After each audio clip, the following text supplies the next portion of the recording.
like a worm in the storm.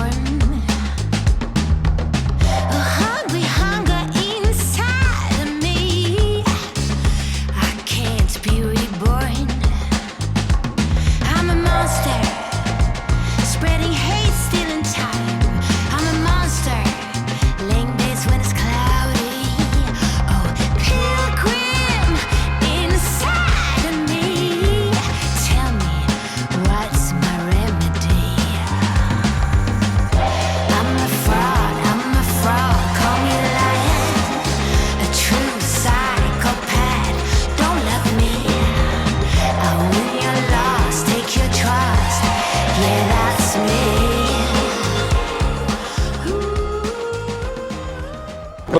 Look at me doing all these. Look at me doing big boy edits. Isn't that very exciting, very pro? We're dropping the car off for a rego check, then go for a little bit of a wander. We know what happened last time Chris went for a wander. To a GPS for the following of your route. But I promise, it's not going to be like that this time. You guys haven't commented on the new look on the car. Actually, I'll tell you about this. It's quite interesting. So the guys up who did it, Shockwave Cycles, based up in Hornsby in New South Wales and Sydney. It's a father and son company that just operate up there. But it's interesting, they're also involved in car racing. Peter, the son, is a car racer. And it's been interesting chatting to him about some of the crossovers between, obviously, the sponsorship search, the money, guys. The money is just... So for him, for a single guy to be sort of trying to do a season car racing domestically, it's like $750,000. Like, what? It's just crazy. And he's not obviously at the top level, so he's not the V8s at a supercar stuff. Kind of brings up the question, look, I've dabbled with this in the past on the vlog, but if you guys would like me to chat about what it costs to race domestically in Australia, like how much do the races cost? What's the equipment? You know, what's the accommodation? What do the riders do? How do they manage? Like, if you guys would like specifics on that, quite happy to chat about it. I've just sort of found in the past that it's a bit bubbly and people don't sort of engage with it that much. But if you want to know, like if you want to know what Sun Tour cost us, let me know. I'll do a video about it and break it all down and you guys can see like what did that race cost us. So, oh, Tubeless. I just want to quickly talk about Tubeless because that's been a great conversation, guys, in the comments. Really enjoying that. Two quick things on it. The first was just that tyre that I did in the vlog that was sort of a bit busted up. I've been practicing on it. And that's one of my takeaways here.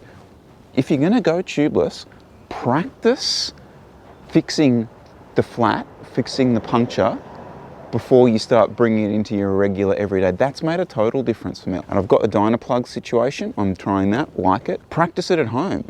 And now I'm kind of feeling pretty confident with it. We're nice and clean. We're nice and clean, everybody. Yeah, so the other thing I just wanted to say about Tubeless, okay? Because I saw this in the comments a good bit. Okay, Chris, that looks like just a lot of faff for alleged increased puncture protection. I got to carry extra stuff. I'm just going to keep running tubes, blah, blah, blah. All good, no problems. But do not get me wrong. The reason I'm running tubeless is because it's faster. The reason I'm running tubeless is because those wheels with those tires are amazing. You ride them, you don't want to ride anything else. They are better than running latex tubes. They're running normal clinchers. That's why I'm doing it. I'm not doing it for, oh, I can ride 5,000 Ks through Swedish winters on one set. No, I'm doing it because they feel amazing. That's why I've gone and tried to learn this tubeless stuff, because I love the feeling of riding these wheels. Which is interesting, like if you flick it to disc brakes, right? I can't be stuffed learning that how to bleed brakes and all that crap, because I just don't see the performance gains to my riding. And I sound like a salesperson, but you know what I mean? That's why I'm doing it, okay? All right, let's go.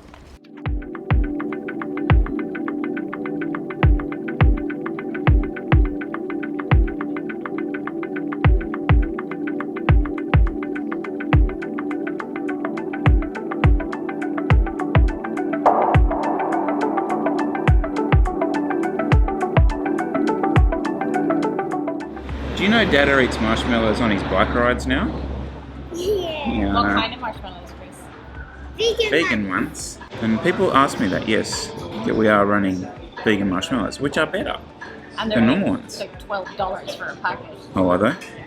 All right. You ease up on the old marshmallows there. 24 grams of carbs though.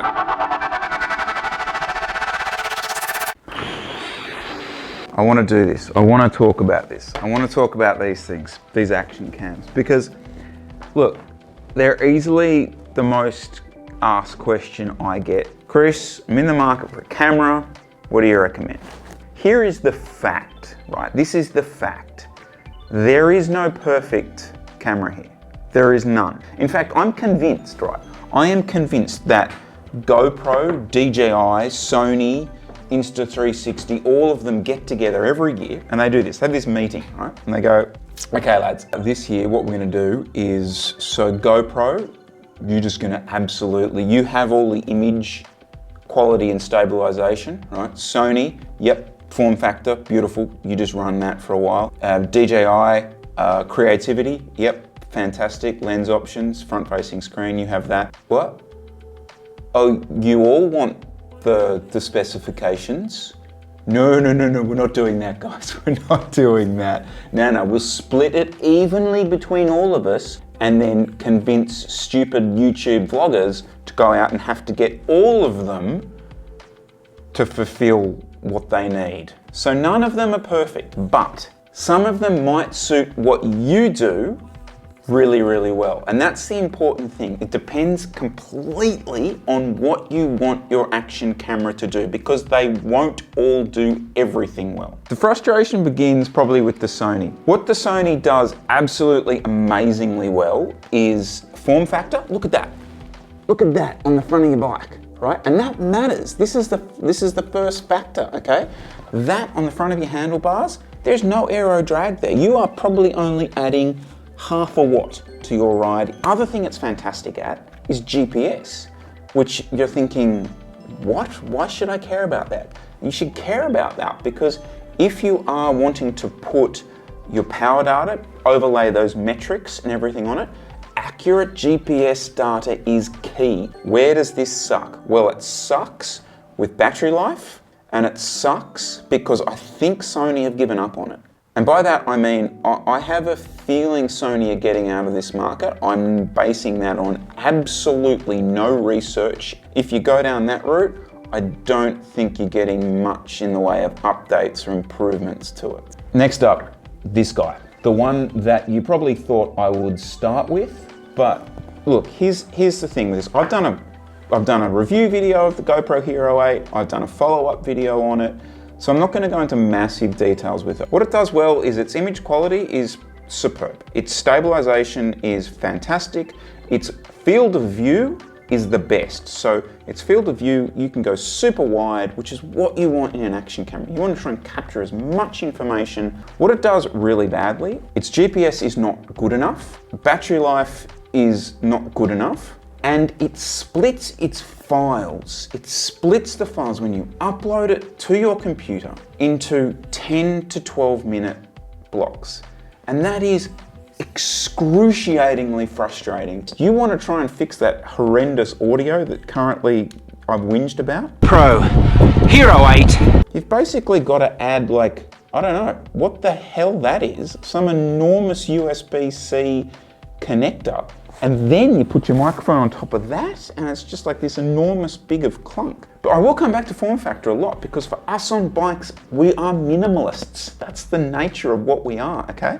So that's the GoPro pros and cons. Next up, this guy, the Insta360 What is Insta360? Can someone tell me? What it does do well is, look, it gives you options. So this is it in its 4K module. You'll also get the 360 module, which you guys have seen me play with over the last couple of weeks. So it's massive win there. It's just its creativity. The other thing it does really well is its app. The app that comes with this that you actually edit with on the phone or on the tablet is the best I have ever seen. That's where the good ends, because this is the perfect example of a product that was released by a company that I reckon the meeting went like this.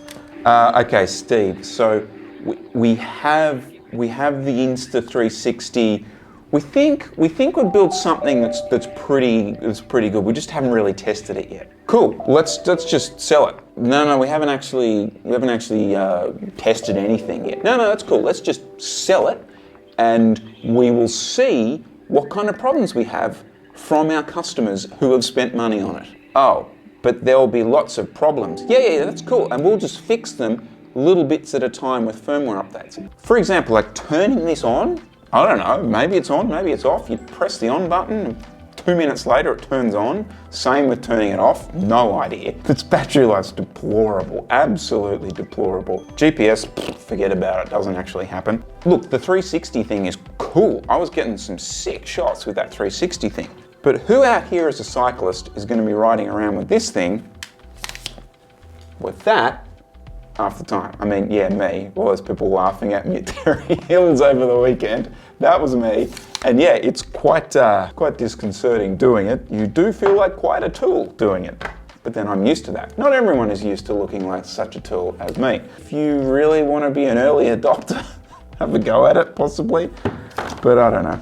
I shouldn't have started this chat. But I'm gonna finish it. I'm gonna finish it with the DJI Osmo Action.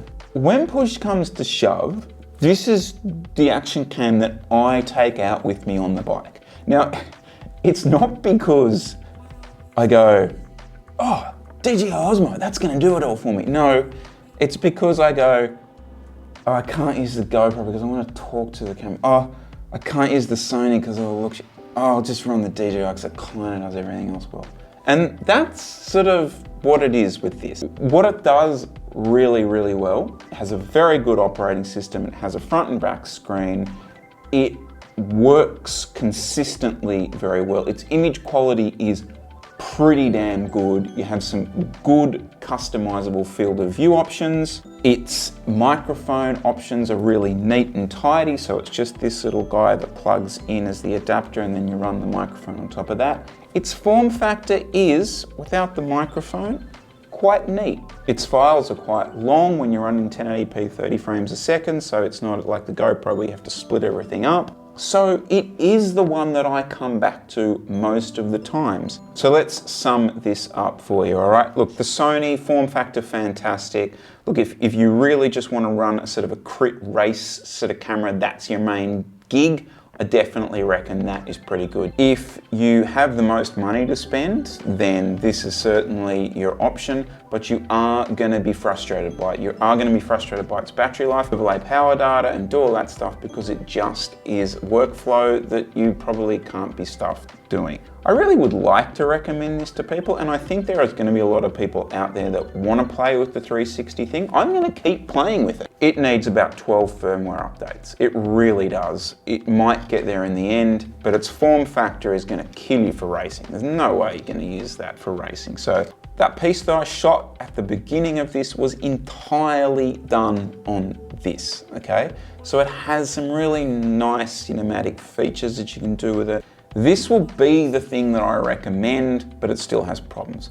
I do like talking about tech, but talking about tech specifically from an in the field type perspective. From me, things are far less about specs and more just about what does it work, how does it work on the road for us as cyclists, okay?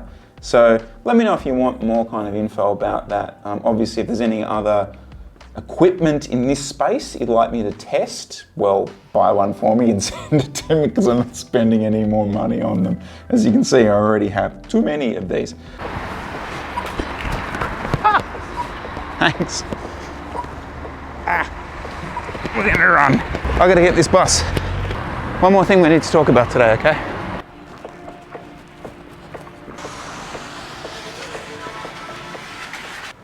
So a couple of bits of componentry, guys, that I was going to talk to you about in the next couple of weeks, but I'll certainly ride them a bit first. But before I do, obviously a lot of people ask me about the bike shop and its cycling projects racing here in Ashbury in Sydney.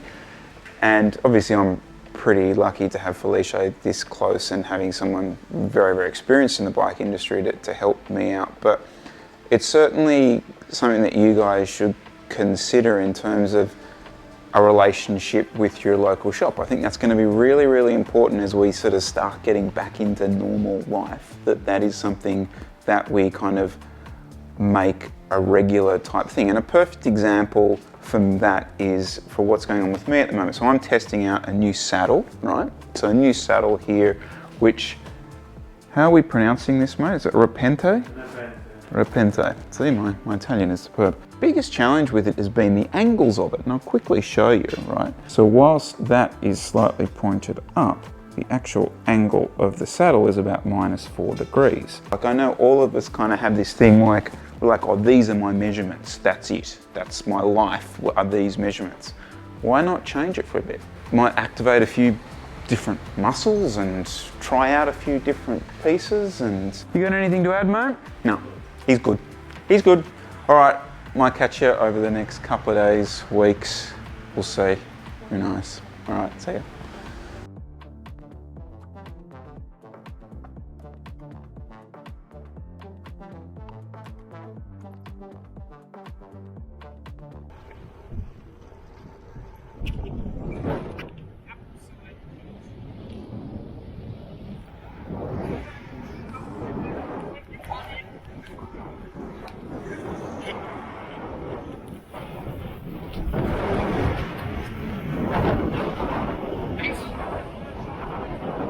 I think that could be the end screen.